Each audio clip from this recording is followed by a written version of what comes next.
Phone tapping కేసులో మరొక సంచలనం నమోదైంది. బీఆర్ఎస్ సుప్రీం లీడర్ ను ఫోన్ ట్యాపింగ్ కేసులో ఇరికించేశారు 4వ నిందితుడు మాజీ డీసీపీ రాధాకిషన్ రావు. స్పెషల్ టీం ఇంట్రాగేషన్ లో ఆయన సంచలన అంశాలను బయటపెట్టారు. బీఆర్ఎస్ సుప్రీం ను చెప్పినట్టే చేశారని రాధాకిషన్ రావు చెప్పినట్లుగా సమాచారం. రాధాకిషన్ రావు రిమాండ్ రిపోర్ట్ ను జీ తెలుగు న్యూస్ సంపాదించింది. ఆ విజువల్స్ ను మీరు స్క్రీన్ పై ఎక్స్క్లూజివ్ గా చూడొచ్చు.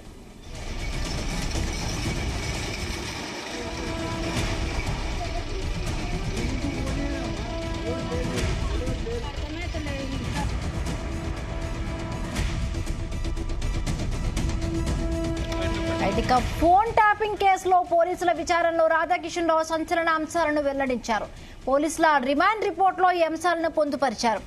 ఫోన్ ట్యాపింగ్ కేసులో A4 గా ఉన్న రాధాకిషన్ రావు 8 సార్లు టాస్క్ ఫోర్స్ వాహనాల్లో డబ్బులు తరలించినట్లుగా తెలిపారు.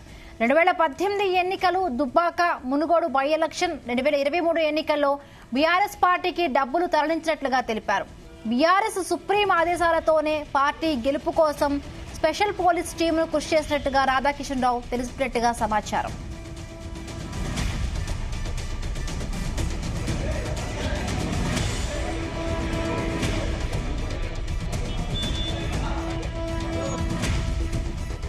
రాధాకిషన్ రావు రిమాండ్ రిపోర్టు ప్రకారం టాస్క్ ఫోర్స్ టీంకు ఒక మాజీ ఐఏఎస్ వాహనాలు సమకూర్చారు.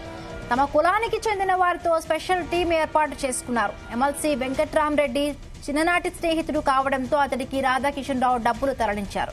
2023లో టాస్క్ ఫోర్స్ లో పనిచేసిన ఇన్స్పెక్టర్లు, సిబ్బంది డబ్బులు పట్టుకోవడంలో కీలక పాత్రను పోషించారు.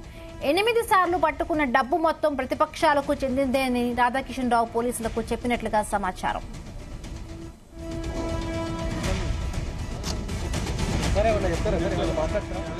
చెప్పాలనుకున్నారు సార్, నిజంగానే